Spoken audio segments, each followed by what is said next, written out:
This is my 2017 bike check. It's currently August. It's currently just August 2017, and summer's starting to come to an end, but it's still really nice and hot outside. And while I'm at it, I figured do a little bike check. So I have a 2018 Keen Quip. I bought it as a complete bike. Did a couple things to it, and that's it. Didn't do much to it. This bike is really awesome, dude. It's so durable that I haven't not had anything broken on it yet. And even the stock chain's even held up, but I'm actually gonna get a new chain soon. This is a stock chain because it likes to get loose. So the newest part we have on here right now is these Mission PVC plastic aluminum inserts pegs right here. Now I've actually now learned to do double pegs and feebles, and grinds are actually not that hard if you actually just keep trying, because I took a lot of my time just to learn those grinds and stuff, just to get those down, and I'll master them. And I'll pull up a new BMX edit that I'm currently putting together. I'm doing grinds at the skate park and stuff, mixed in with the one I did a long time ago before I came down here to Kentucky. Alright, so we don't really have nothing really being changed on this bike. I have took the brakes off my bike because I had a problem with it keep clicking right here. Like every time I pull it, it would do like, and that's the sign of your cable snapping. And so I decided to take that off because I didn't want a brake caliper hanging off or add an extra weight.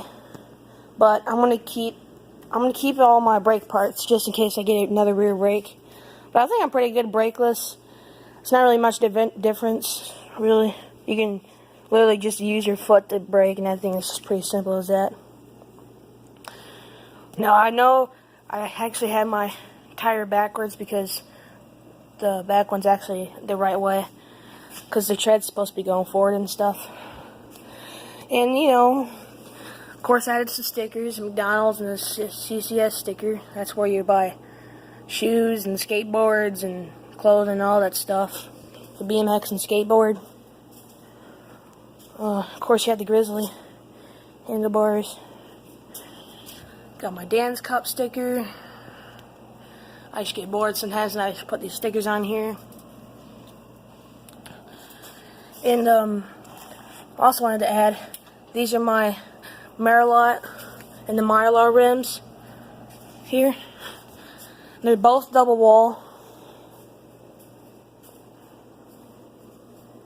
Pretty nice, and having the double wall is actually, besides having just one wall and then just a double on the back, doesn't make any sense. I'd rather just have a double wall on both sides. And let's see what else we got. Alright, so here's the aspects of this bike. We have sealed bearings in all places, sealed hubs, sealed head tube, sealed bottom bracket, sealed hub in the back. We also have a pivotal seat, and I kept it original. It has this scaly, kind of like alligator kind of looking texture on it. It's pretty nice. And of course we have the 170mm 3-piece cranks. And we also, of course, just a traditional 25-92 sprocket. This is what you really need to look for in BMX. Sealed everything. Chromoly frame, because this thing is a full chromoly frame right here. And yeah, of course, chromoly bars. You gotta just get the chromoly everything, bro. And here's one cool detail. These alien valve caps. Pretty sick. And that is my 2018 Kink Whip BMX bike with the 2017 bike check. And thank you for watching if you made it this far. Thanks for watching.